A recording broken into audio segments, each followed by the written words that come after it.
everybody, and nothing is working. Mm-hmm. No, it's to go off on a little bit of a rant here. Go It's for the it. same stupid crap every single game.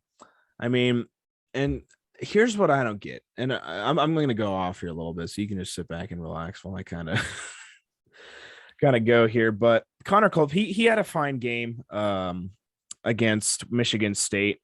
He was 2 for 2. I mean, they were two chip shops, so he shouldn't have missed them. But he's been having a really awful season, and it doesn't make sense because he was the Big Ten Kicker of the Year last year. There's number one. Special teams has been awful ever since Scott Frost got to Nebraska. I mean, punting was atrocious. I mean, there was a total net punt of 7 yards to end the half for Nebraska. Lucky that the Michigan State kicker missed the field goal. We allowed a punt return touchdown. Adrian Martinez got sacked 7 times. His offensive line never gives him any protection. And you could say, oh, well, that's not the coaching. That's the player's fault for one, not blocking, two, it's not, Scott Frost isn't punting or kicking. It's not his fault that he's missing it. Yes, but Nebraska doesn't even have a special teams coordinator. All the coaches, the assistant coaches, are his stupid friends and not people who are actually skilled at what they do.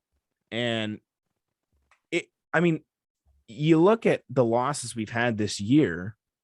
If you take away all the mistakes on special teams, we're 4-1 with wins against Oklahoma and Michigan State on the road.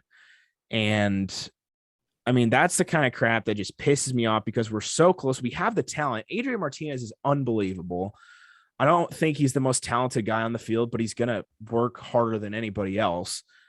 But it's the same stuff every week. And eventually you can't blame that on the players. You got to blame it on the coaches. If Scott doesn't get this figured out and get some actual people who know what they're doing at their jobs, you got to be done with him. You can't keep leaning on him just because he's the freaking prodigal son that won you a national championship back when he was in college.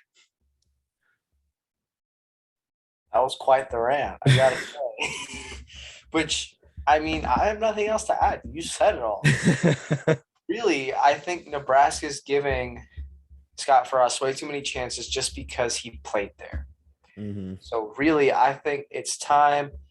Scott Frost, it's his time to go. He's got to go. I know Nebraska is probably really deep in the hole still with money issues. I don't care if you care about this football team. Scott Frost has got to go. Yeah, it's frustrating to see. I hope that the change at athletic director, especially going into next season, kind of pressures Scott to not just have his buddies being the coaches and starts putting, real professionals at these jobs. And, maybe just maybe we can start, but I mean, it's got to change and it's got to change soon if he wants to keep Nebraska fan supports. Cause I've never seen them so much at his neck than as much as I saw this week, but yeah, there's a little Nebraska rant, some other